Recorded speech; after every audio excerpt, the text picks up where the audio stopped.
এখনকার অভিভাবকরা তারা তো অনেক, বা এখনের সমাজ তো অনেক উদার সেদিক থেকে, যে নাচের ক্লাস, গানের ক্লাস বা অন্যান্য যে সাংস্কৃতিক অ্যাক্টিভিটিস সেখানটায় আমাদের কোনো রকম অসুবিধা নেই। কিন্তু তুমি যখন ছোট ছিলে বা সেই সময় তো নাচ করা বা গান করা সেইখানে সমাজের দিক থেকে সোসাইটিতে অনেক রেস্ট্রিকশন ছিল। তোমার সেই সময়টা তুমি কিভাবে ওভারকাম করলে? আমি বলতে গেলে আমরা দুজন এরকম স্বামী স্ত্রী একসঙ্গে ভালো করে, যারা শিখছে তারা না এই বাড়িতে গেলে কোনো খারাপ হওয়ার চান্স নেই।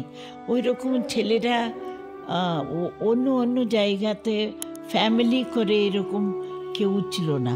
একটা ফ্যামিলি, একটা হাজব্যান্ড ওয়াইফ শেখাচ্ছে, ওরা অনেক অনেক ভালো। আচ্ছা, ডোভার লেনে তোমাদের প্রথম ক্লাস, ওখানে ক্লাস শুরু। এখন তো কলামণ্ডলমের প্রায় 6-7টা ব্রাঞ্চেস আছে বিভিন্ন জায়গাতে।